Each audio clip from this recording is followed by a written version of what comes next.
delicious day here in the Let's Make Food from Food Kitchen, and today we're making some ladyfingers.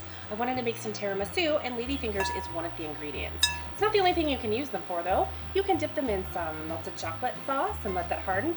Lots of different treats to make. So let's get started.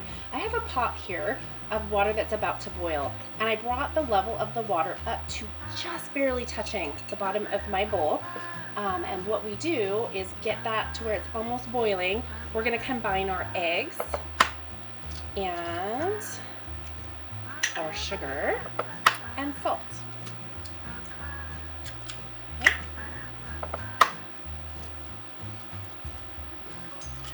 Oh, almost did it without getting an eggshell in. I'm just going to whisk those really quick and grab my sugar and whisk it in there. And the goal is, once this starts going, to get this mixture to somewhere between 150 and 160 degrees. So that's what we're going to work on. You don't want it to go over, so it's really important that you have a thermometer. You can use a candy thermometer if you have one. Okay, and you will need to keep stirring it. There we go. It's going to take a few minutes before it starts to heat up, so I'm going to rearrange some things and then we'll come back. Alright, I've got myself rearranged. I've been checking my temperature. It's important not to go over because you don't want your eggs to start curdling. Alright, so what I want to do now is put on some mitts because this is going to be hot.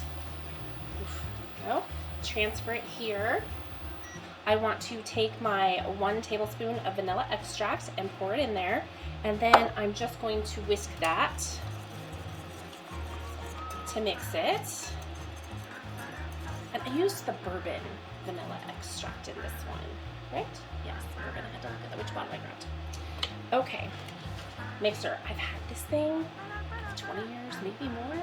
Keeps on going. All right, so I am just going to whisk it on a medium speed. What I want to see is it should double to triple in size and get some stiff peaks. So it'll take a couple minutes. Be patient, and here we go.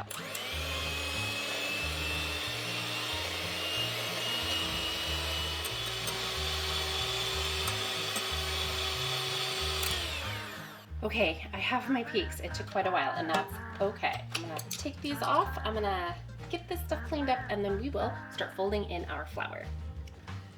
Okay, we are adding our flour, 1/3, 1/4 of it at a time, and there is 1 cup of flour, and you're just gonna fold it in until you see that it's blended.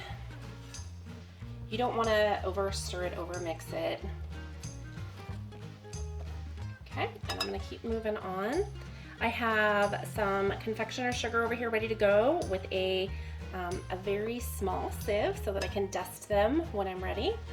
And I have over here a piping bag, and it's one of the disposable ones and a tip. If you don't have one of those, it's okay. Get a gallon Ziploc bag and you can use that, and you just cut the tip off of it. All right, we're starting to get there a little bit more.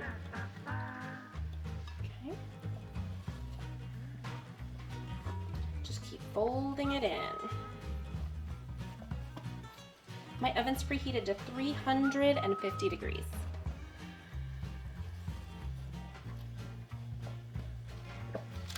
Okay, so I'm going to take the tip of this and I'm going to kind of guess at where I should cut it off and stick my piping tip in there. And you want it to create, if you haven't used one of these before, a seal around the tip, so I didn't go far enough. So I'm going to just back it out a little bit, cut a little more off, and push it so that it's tight. So I don't want any of my mixture coming outside of the plastic, outside of the bag.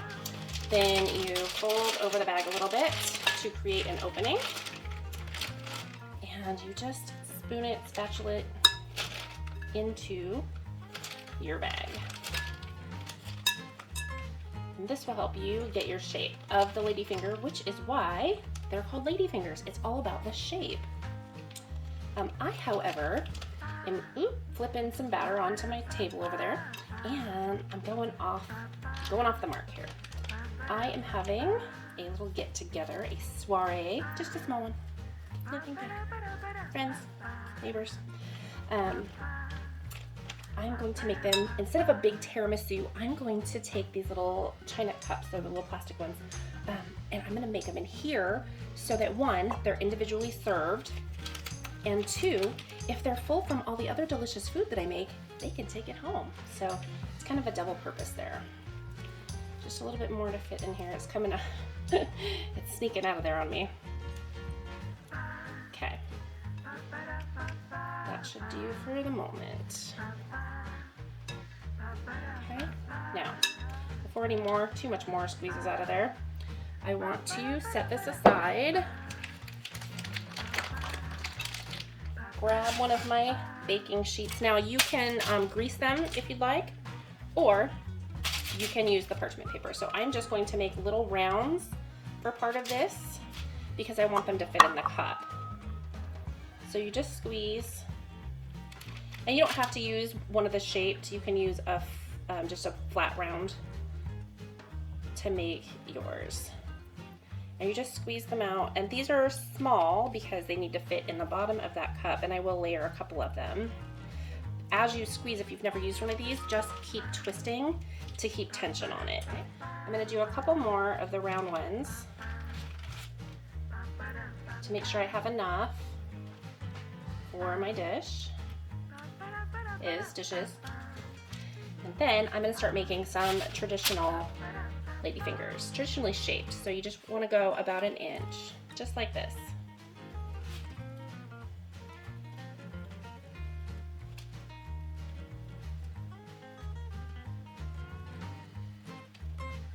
Okay. And don't forget to keep twisting your bag so you keep that tension on there. I'm just going to tap some confectioner's sugar on the tops of these.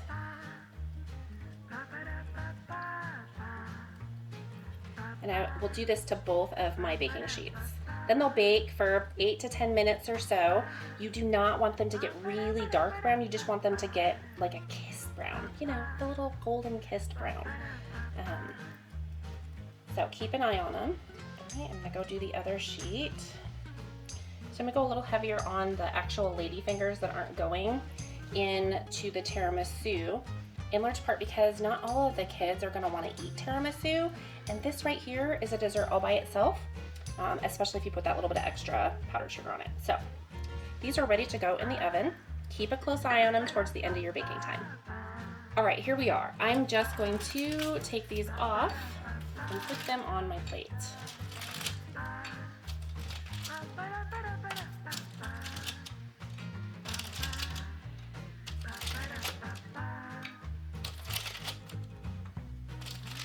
And here are the ones that the kids can snack on. I'm gonna use the rest of them in my tiramisu, except this one.